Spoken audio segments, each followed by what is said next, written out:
Hello, ako si Judas Cavillan. Kayo ay nanonood ng bagong episode ng Newsbreak Beyond the Stories kung saan hihimayin natin ang mga maiinit at mahalagang isyu sa Pilipinas. Sa episode na to, pag-uusapan natin ang Delta variant. Ang variant na ito ay mas mabilis makahawa sa mas maraming tao kaysa sa original na novel coronavirus. So gaano nga ba kalakas ang Delta variant? Ano naman ang ginagawa ng Duterte administration at local governments para pagkiyan ng pagkalat nito? Tatalakayin natin ang isyong ito kasama ang dalawang rapper reporters na sinusundan ang sitwasyon sa bansa. Una ay si Sofia Tomacruz, who covers the pandemic. Hi, Sofia. Hi, Judas. Kasama rin natin si Dwight De Leon na sinusundan naman ang local governments. Hi, Dwight. Hi, Judas. Hi, Sofia. Hi, Dwight.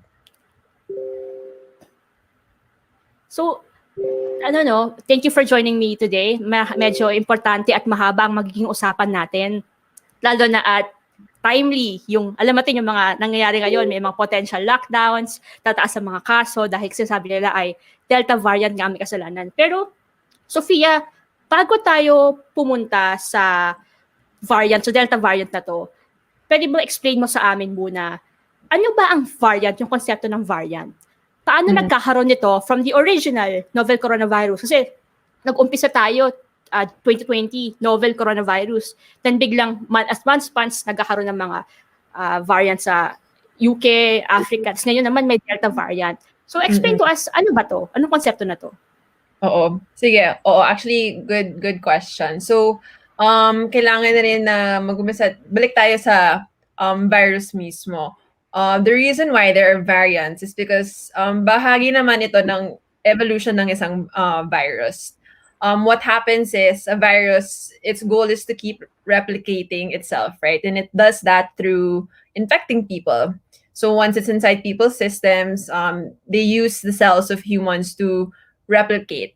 But over time, when it does this process over and over again, countless times, sometimes something will be different.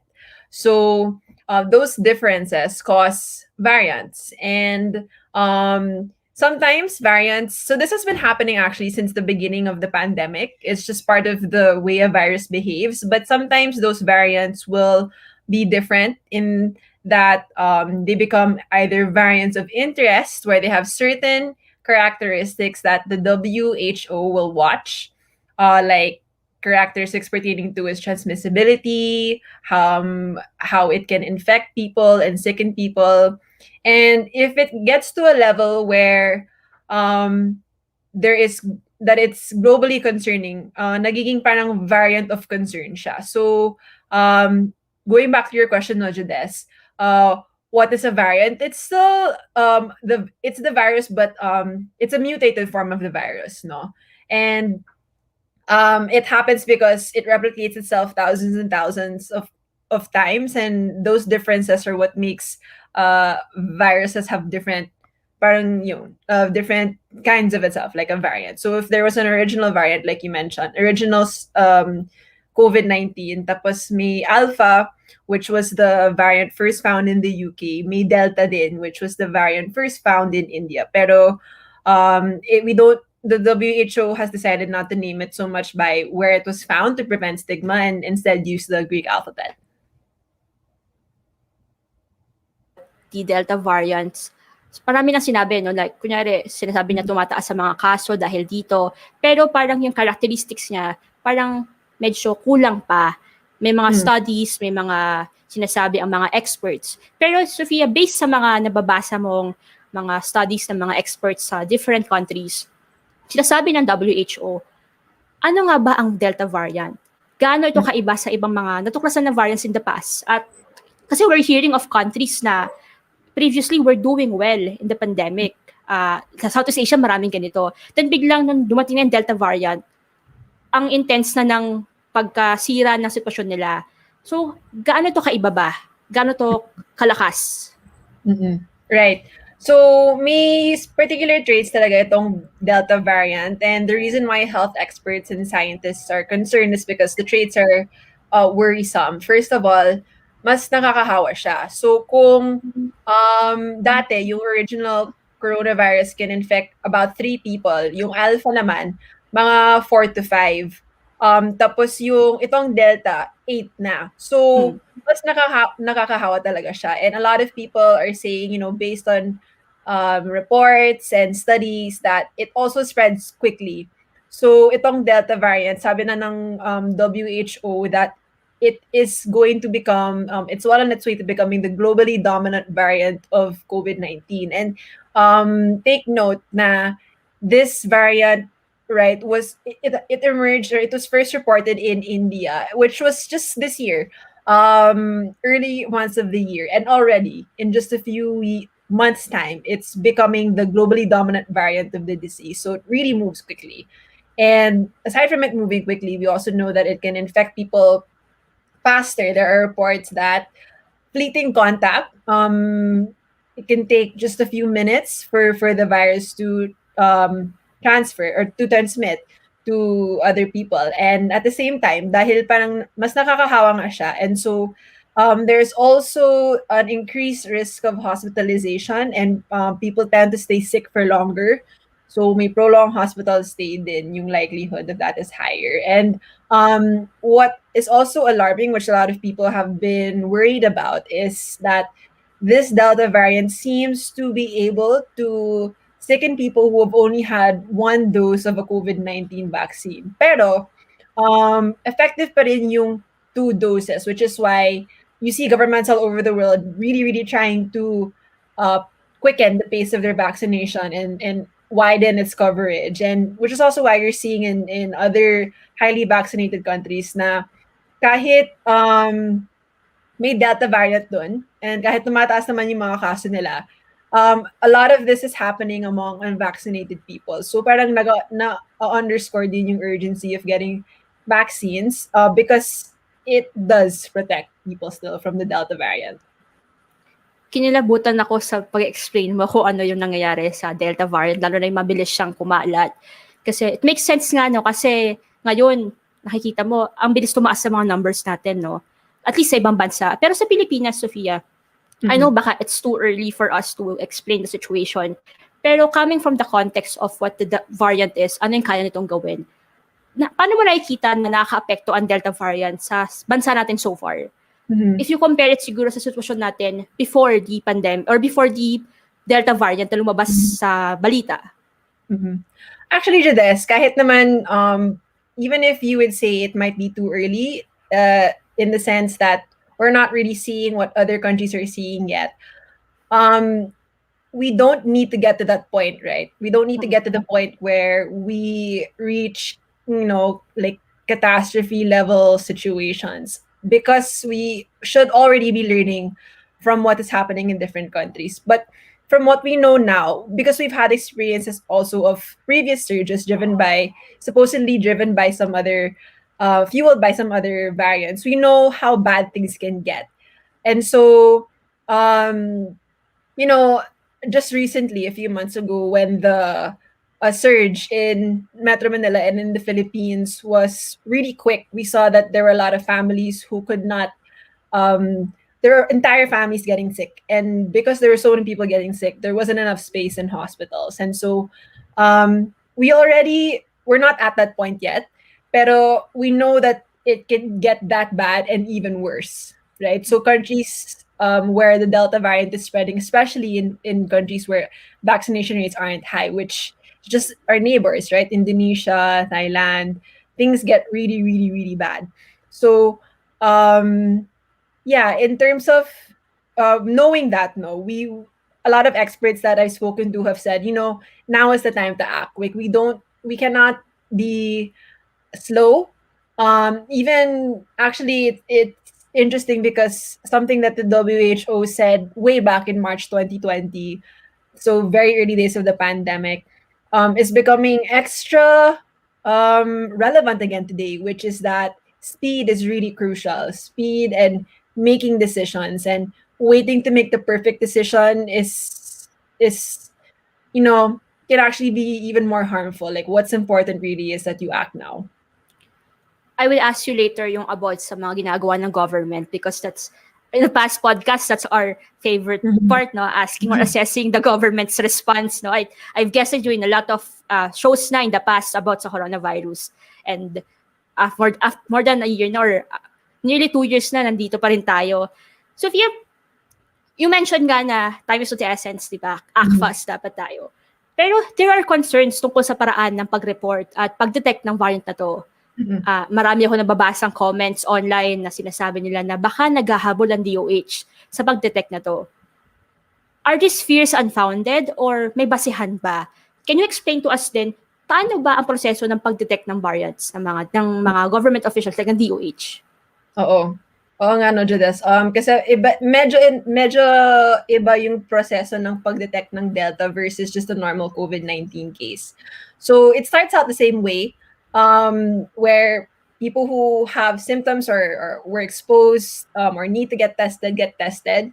But for you to find out that a Delta case is a Delta case, it would a test sample would have to be sequenced. So in other countries that have built the capacity for this over the years and have, a lot of people who know how to do these things, like the UK, they're able to sequence, if I'm not mistaken, every single test that they, or every single sample that they have. But in the Philippines, we don't have that capacity. Currently, the Philippine Genome Center in the University of the Philippines is the institution that does the sampling. And yung kaya nila ay around 750 samples weekly. So because it's limited, the DOH further narrows down the samples that it gives to the PGC to test. So the sampling is what they call purposive sampling.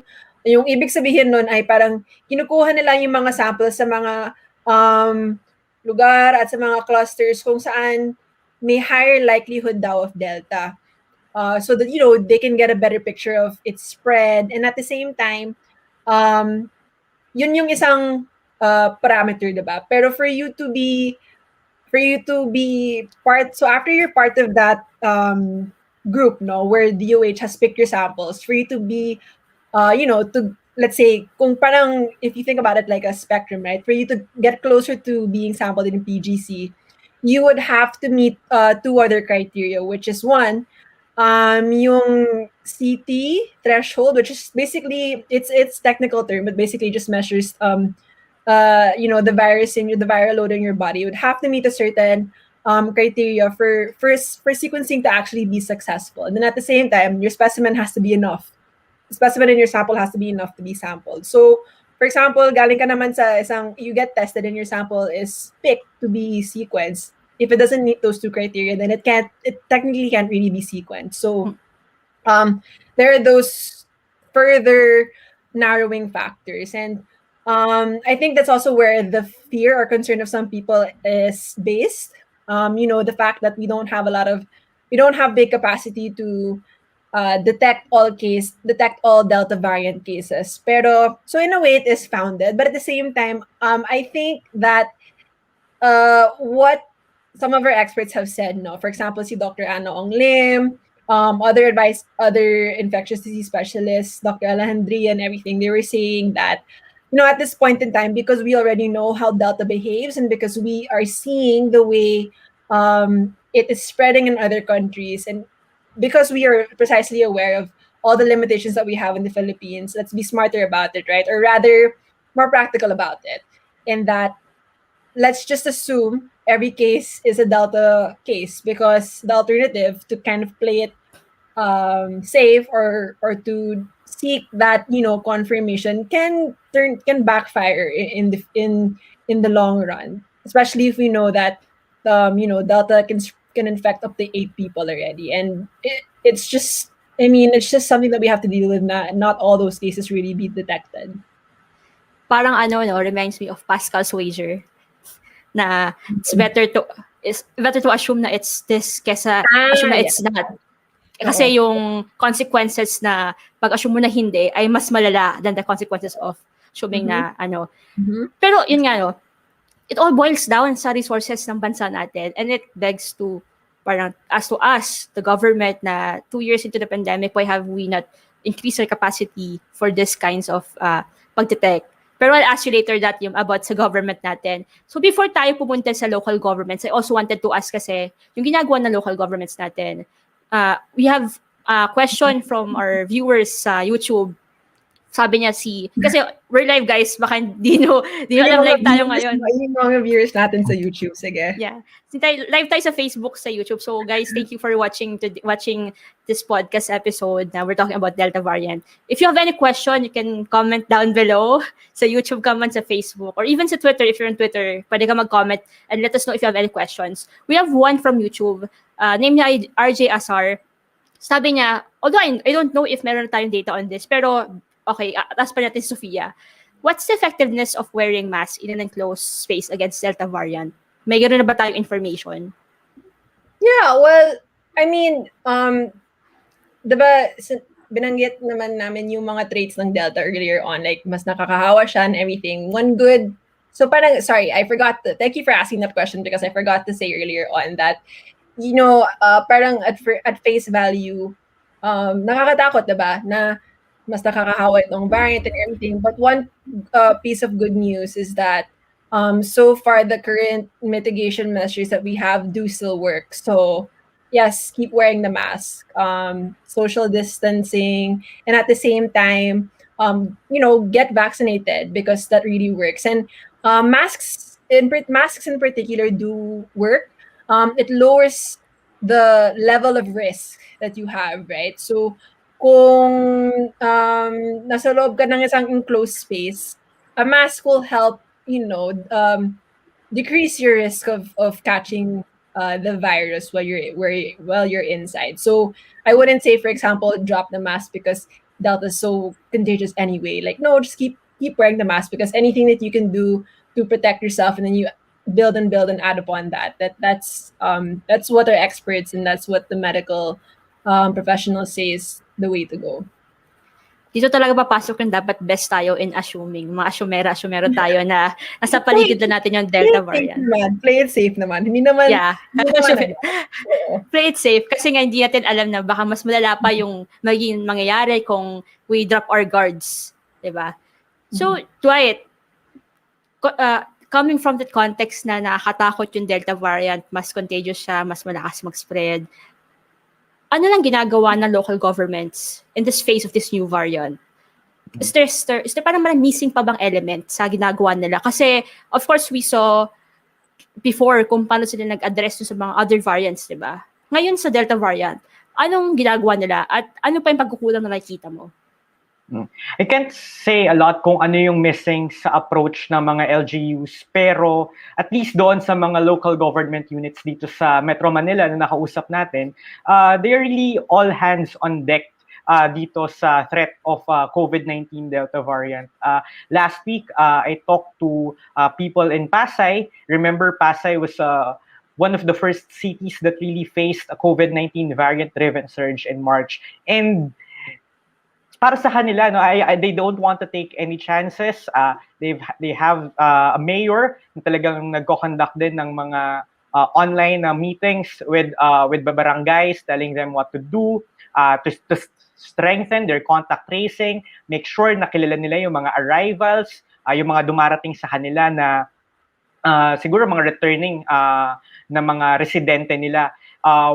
We also have Quezon City na at least ni-ramp up nila yung kanilang task force kung saan mas active yung case finding, yung contact tracing. Kanina kausap ko yung vaccination officer ng Quezon City and he said na, well, right now, parang exploring pa lang sila, pero there are exploratory talks daw with the Singaporean government kung paano siguro may employ, siguro yung genome sequencing, ganyan, dito sa Quezon City.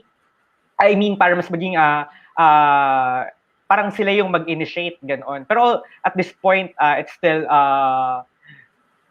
lahat ng ito ay parang pagpaplano pa lang. Pero nakausap ko nga rin si Mayor Joy 2 weeks ago and she told me na kumpara noong Marso na walang parang ginulat tayo ng surge in a way or ng effect ng isang COVID-19 variant. Ngayon, kahit papaano, may experience o karanasan na tayong pinanghuhugutan eh. So at least, in a way, may merong blueprint kung ano yung gagawin ng mga local government units. Sa Manila, kanina na-confirm ko with the Manila PIO that naglabas yung barangay ng parang announcement lang or paalala sa mga other barangays to prepare for a possible enhanced community quarantine. Of course, all of these are still up in the air. Although kanina nag-usap ang mga Metro Manila mayors, they had an emergency meeting about the future of our lockdown protocols. Kanina si Mayor Rex Gatchalian, ayaw niyang masyadong mag-reveal kung ano ba yung napag-usapan sa meeting kanina, but he said na his favor of another round of the enhanced community quarantine. But anyway, itong mga usapang ito, we'll find out soon, maybe tomorrow, maybe tonight, who knows, kung ano ba ang magiging sitwasyon ng Metro Manila and syempre other LGUs outside Metro Manila because of this COVID-19 Delta variant. So hindi natin alam kung kailan magkakaroon ng updates, no? Maybe tonight nga. So viewers, huwag kayong bibitiw sa Rappler page kasi mamaya biglang may announcement. So abangan nila pagtapos sa live, tumutok pa rin kayo, baka may bagong update. Pero kasi dumating yung Delta variant in a situation, in a time na parang nagkakaroon ng glimmer of hope dahil sa vaccine, no? Bakit nga parang so parang question ko nga paano naka-apekto itong variant sa vaccination process ng mga LGUs? Kasi parang okay na minsan nga may mga lugar nga 'di ba na crowded masyado. May na-call out pa nga si President Duterte sa SONA, #calloutculture. Pero ano mga binago nila? Anong adjustment nila sa process nito in the face of this variant? Well, of course, they have to be extra careful kasi, syempre, nandito nga yung threat ng variant. May ilang mga cities na kung dati nag-a-allow sila ng mga walk-ins, ngayon, wala munang walk-ins para to make sure na contained yung mga tao sa vaccination sites. And maliban pa dun sa protocols on the ground, yung strategy din ng mga city governments medyo in-intensify nila, specifically kung paano nila may encourage itong mga senior citizens natin na magpabakuna kasi alam naman natin sila yung one of the most vulnerable sectors pagdating dito sa COVID-19. Yung vaccination officer ng Caloocan, nakausap natin last week, she said na talagang yung mayor pa mismo nakikipag-usap sa mga senior citizens para magpabakuna. Sa Pasay, I think meron silang mga ilang pakulo. They try to increase the number of senior citizens na nababakunahan nila bawat araw, tapos may mga papremyo sila, minsan cash prize, meron na parang 1 month worth of maintenance medicine. So really, there's really an attempt to vaccinate more people, specifically senior citizens. And ayun nga, dumating din tayo sa panahon na may bakuna tayo from Johnson & Johnson, and this is a one dose shot. Parang this is a one and done vaccine. So sa ganitong paraan, dahil easier yung rollout and yung mga senior citizens natin hindi na kailangan bumalik pagkatapos nila ng first dose. So kahit paano, siguro masabi natin na merong slight momentum. Pero yun nga, hindi pa rin enough yung supply ng vaccine dito sa bansa. Kung kaya't yung mga LGUs din natin, medyo in-amplify nila siguro yung calls na sana magkaroon ng bakuna pa. Kanina sinabi yan ni Mayor Abby Binay, and kanina rin si Mayor Rex Gatchalian. Sabi niya, I'm in favor daw, or he's in favor daw of another round of enhanced community quarantine, but it will only work if there really are more supply of the vaccine here in the Philippines. To be fair, di ko alam kung ito talaga yung situation sa lahat ng city sa Metro Manila, pero in the few that I've talked, parang a few where I've spoken to some officials and of course have heard stories, parang may conscious effort talaga to set aside yung mga J&J vaccines for the seniors. Tapos, at the same time, other than yung mga incentives or trying to get more seniors, attract more seniors to vaccination centers. As in, I think for the past week or something, um, almost all days were really just for seniors. Like they're really, really trying to reach out to the seniors. Kasi kung naalala nyo, when you look at, diba, yung may mga vaccination statistics minsan yung DOH and NTF, they divide it by the priority groups. Laging behind talaga yung mga seniors, which is, at the time, parang, I guess it wasn't so much of a cause of concern for them, for the officials, kasi as long as may mga tao sa vaccination centers, then just keep going, right? Pero the vaccination, like the DOH and experts have said, it really becomes extra important now kasi naging race talaga siya versus the variants to keep vaccinating more people, because yun din yung sabi ng isang infectious disease specialist and pharmacologist, si Dr. Benjamin Go, like the answer to one answer to variants is to vaccinate more people and to keep vaccinating as many as possible, not necessarily to step back and think, oh no, should I get vaccinated because so and so study or blah blah blah information came out about certain information came out about the vaccine, pero they were saying really the reason, one way to keep addressing variants is to just keep vaccinating as many people as possible, because that's how the variants emerge in the first place.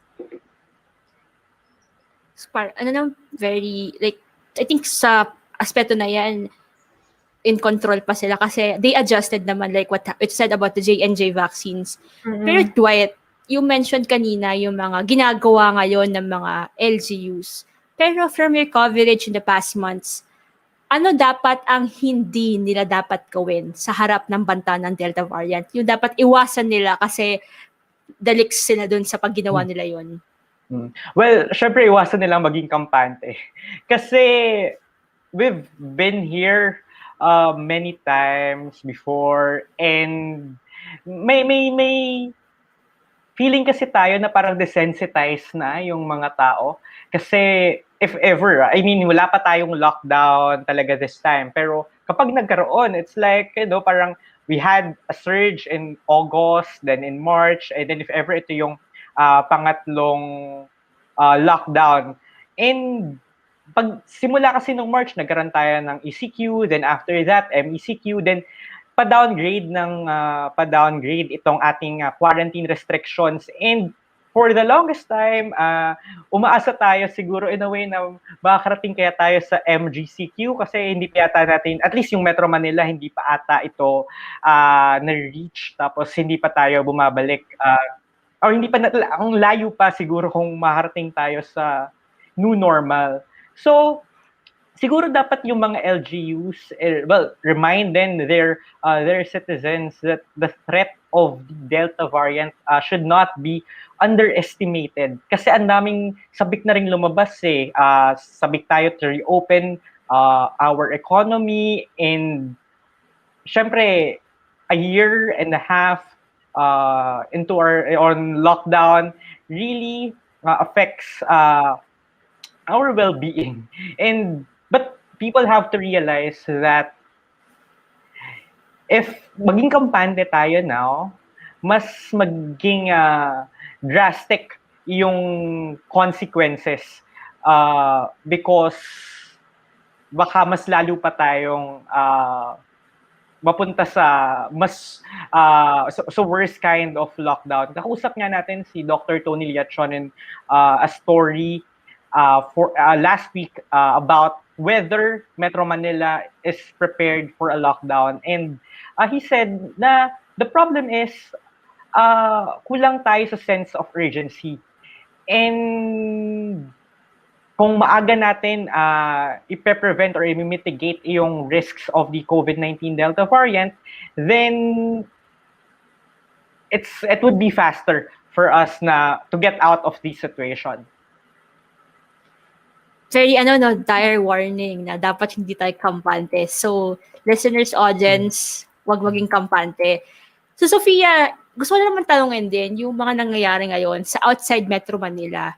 There are other areas outside the region na lumalala rin na rin yung sitwasyon. Yung mga nababasa tayong reports na nadedetect na rin sa kanila yung mga iba't ibang variants. Hindi lang yung Delta variant, pero yung mga previous variants din, meron na rin daw sa kanila. What could have led to this situation? Ano yung sinasabi ng DOH? Bakit nagkakaganito yung tumataas yung kaso sa kanilang mga lugar? Mhm. Well, alam mo, Jodes, diba, it's always hard to pinpoint just one specific factor. Pero I think, for example, the fact na may local transmission ng Delta variant. So local transmission, just to review a bit, just means, it means basically, iba pa to from community transmission.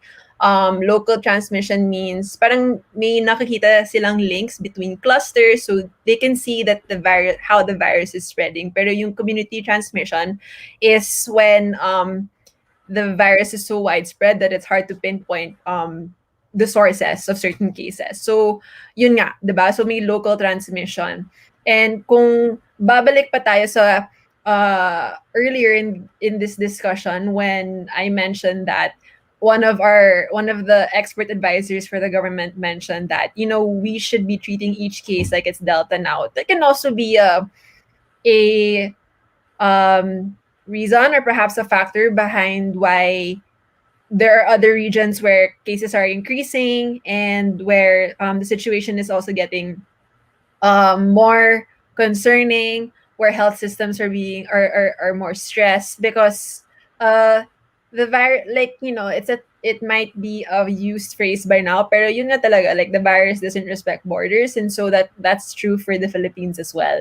Lalo na may interzonal travel pa rin. And I think Dwight wrote a story about this, right? About how porous our borders continue to be, and how quarantine protocols really aren't uniform in different LGUs, and how some LGUs will have more stringent testing requirements than others. So that's precisely how the virus will, find its way into different areas and communities, and depending on how ready you are, that's how cases will spread. And depending on how ready you are, it will spell the difference in how bad or how under control things will be. So the DOH did say that it was closely monitoring areas where the cases were increasing, precisely because it made Delta variant na sa country, and at the same time, because things can get out of control, especially with the Delta variant in the country, things can get out of control fast. So it requires close watching talaga, especially now that we're already over a year into the pandemic. So you can just imagine how tired people may be, how stressed our health systems are, and how limited resources continue to be. You mentioned kanina yung border controls natin, no? I remember nga Dwight's story before na sabi niya talaga nagka-problema yung border control in the past months. I think that was during yung nagka-surge bigla, no? So Dwight, I want to ask you, sa pag-search na to sa mga areas outside the Manila, Metro Manila, the capital region, I think even in Visayas or in the north of the Philippines, factor ba rin ba yung border control dito or natuto na yung mga LGUs? Well, the thing, Jodes, is after kasi nung round natin of ECQ and MECQ back in March and April, syempre na-downgrade yung quarantine restrictions to GCQ in many places and MGCQ. So, in a way, mas naging lax din sa border control eh. And yun nga, meron kasi tayong push din talaga to reopen economy, ganyan. So, I could say na, well, you have to remember din, parang just a month ago or a few weeks ago, there was this push na yung mga fully vaccinated individuals can do interzonal travel without having to present a negative COVID-19 test result. Syempre, nagkaroon ng nag-backtrack yung mga officials, and eventually ang nangyari is kung ano yung status quo, which is kung ano yung gusto ng LGU na protocol, they can decide kung ano yung gusto nilang mangyari. So yun nga, it's still the same ano pa rin eh. It's still the same strategy, I guess, for many LGUs or for the national government na bahala ang LGU, depende sa kung ano yung feeling nila na sitwasyon sa kanilang lugar.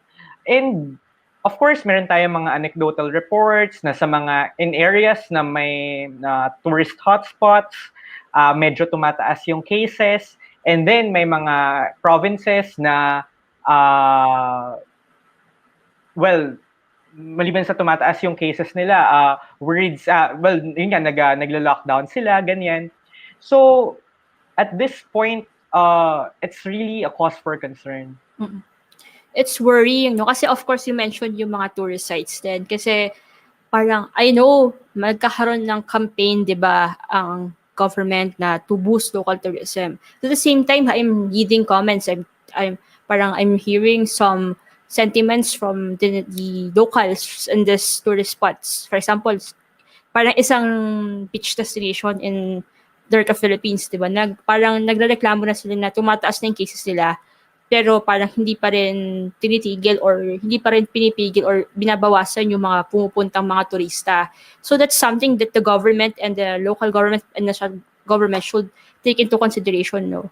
And I have to point out lang pala na there was a pushback din naman from local government units noong flinote yung possibility na yung mga fully vaccinated individuals no longer have to present a COVID-19 test result. Kasi yun nga, at this point, hindi pa rin naman ganun ka, alam mo, hindi pa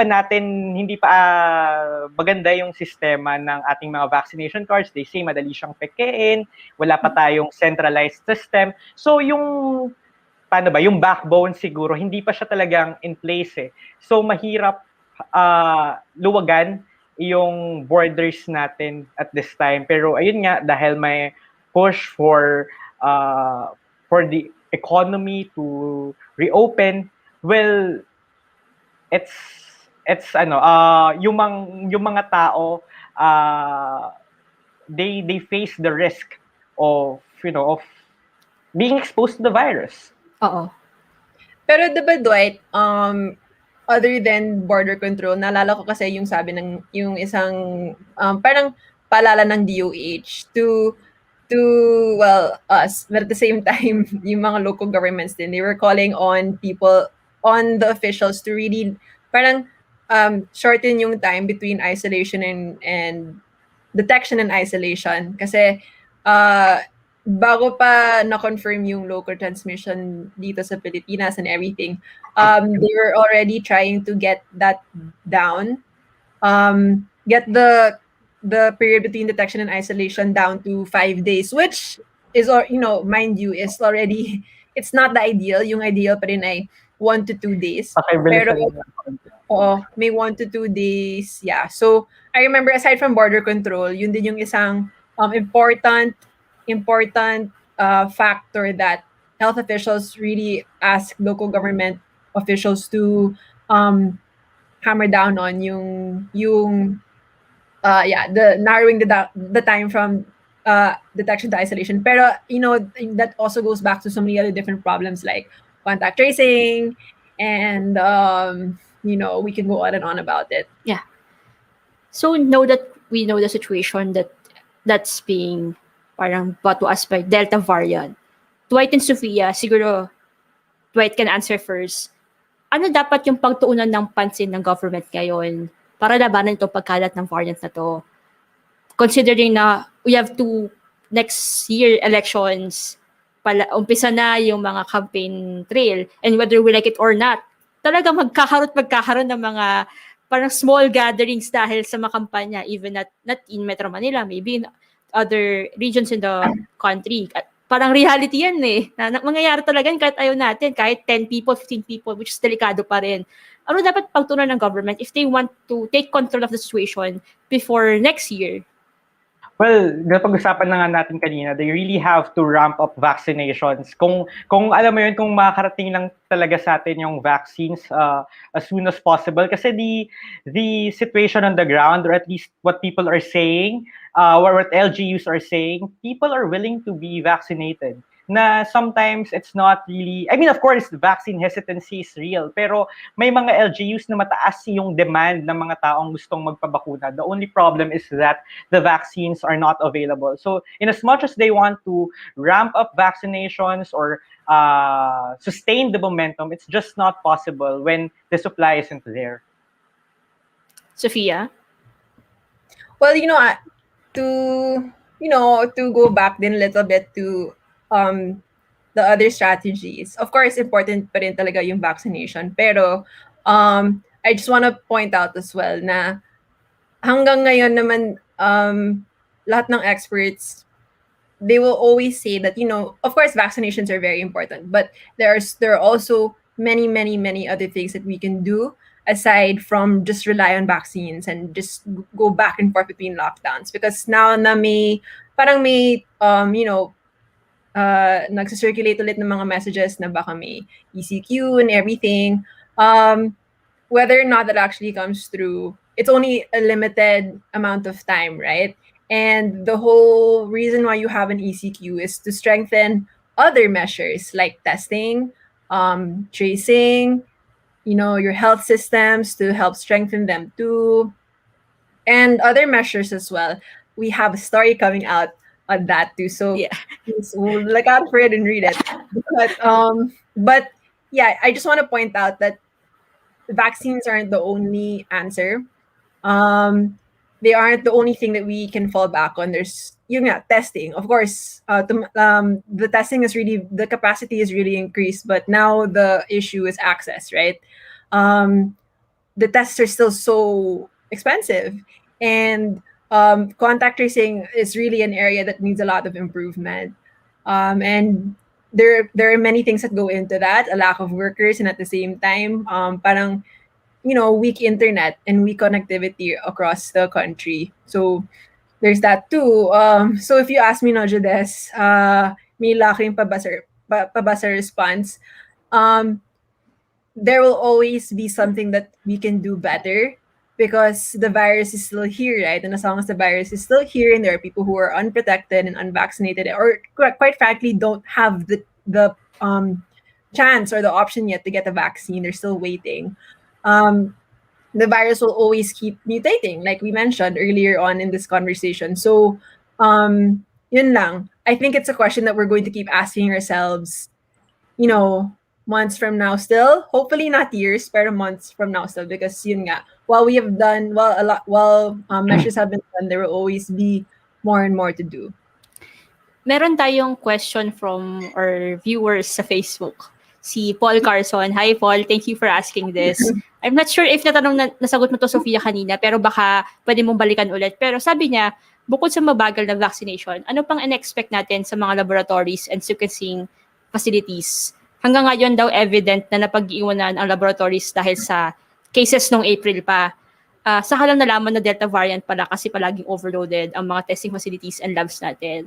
Para meron bang balak ni address to ang DOH? May balak ko silang magtayo ng mga additional laboratories? Actually, thanks for that question. I forgot to mention that earlier as well. So, limited nga yung capacity, diba? Kasi PGC lang sa ngayon yung nagsisequence ng samples, tapos around 750 samples lang din. Pero at the same time, aware naman sila na hindi pwede na isang lab lang for the entire year or, for the months moving forward, yung may kayang mag-sequence ng mga samples. So they're actually used, the DOH and the DOST, and the UP system has plans to expand the number of labs that can sequence. I think they want to put up 2 more by the end of the year. So, 2, medyo konti pa rin, pero hopefully there are more that are also put up aside from those 2, one in Visayas, I think, and then one in Mindanao, if I'm not mistaken. Pero I I think the main vehicle that they're looking at now is to use the UP system, the UP schools. Kasi sila yung may people, sila yung may mga experts who know how to do sequencing, and then, yeah, I think the facilities as well. Yeah. And my next question, I always ask you guys this, ilang beses na kayo nag-guest sa show na to. Ano yung worst case scenario na nakikita nyo pag hindi na-implement itong mga priorities na sinasabi nyo kanina? Ano yung nakatatakot kayo na mangyayari? Sophia? Sige, ako na lang. First, I'll go first. Anyway, I think that the worst thing that can happen no, is that we waste another round of, let's say, okay, assuming, for example that we would go back to ECQ if we do, or if not ECQ, if we just do heightened restrictions again, that we waste the time that is given, the allowance that is given to beef up our response and to improve that, because it's been over a year now, and really, if we waste this, then we're just in a spiral, and we just keep going back and forth between, the same measures without really doing anything different. And I mean, it's the effect of that is already apparent now. So I think the worst thing that can happen is, yes, we don't do anything different later on. And at the same time, I think, aside from that, I think one other thing that would be the worst case situation is that, again, aside from nothing changing, also that we don't do anything at all, because we've seen how other countries, how Delta has really ravaged other countries, and it would be really, really sad and be really scary to see that happen here in the Philippines. Medyo disheartening ng sinabi ni Sophia, pero it's really needed. Parang reality punch siya na kailangan natin malaman yung possible na mangyari. Oo. Reality check talaga yung Delta. Mm-hmm. Parang at least we know what can happen if we don't act fast, act urgently, sabi nyo nga kanina. So Dwight, ikaw naman, ano yung kinakatakot mong mangyari? Alam mo, Judith, I think you asked this question before, and same pa rin yung answer ko. We are entering an election season still with the threat of the COVID-19 pandemic, and we don't want an electorate that's afraid to vote, that's afraid to go out and vote on May 9, 2022. But kanina, Senator Juan Miguel Zubiri released a survey result from Pulse Asia. It's a commissioned survey saying that 46% of Filipinos are unwilling to cast their ballots on election day next year. Should COVID-19 cases continue to be an issue in their barangay. So that's quite alarming, because you want people to participate in one of the most important events in our history. And if there's a possibility that we could experience low turnout, and the COMELEC said they are confident naman that safety measures are in place, and they're also confident na magiging maayos naman yung turnout. But it's really high time that we ramp up our vaccinations, we ramp up our contact tracing, and everything that needs to be done, so that hindi na tayo aabot sa panahon ng election election season na hindi tayo sigurado kung matutuloy ba. Well, sabi naman ng COMELEC, matutuloy ito. But there are many fears that ayaw nating maisakatuparan or maging reality. So we hope that by next year, the COVID-19 threat is no longer as challenging as it is now. I love yung pinanggagalingan mo, no? Like, COMELEC, Lens, yes, kasi bit mo yan, eh. Ikaw ang mahihirapan next year pag yes, ganito ang situation natin. So, for my last question, kay Sophia, very practical. Ano na dapat yung gawin ng public now? Ano yung mga practical na tips na dapat they should think about, they should keep in mind as we face this Delta variant na nakakatakot, na mas mabilis makahawa than other variants? Right. So hindi tayo helpless, no? There are still things that we can do. First being one, magiging conscious tayo sa surroundings.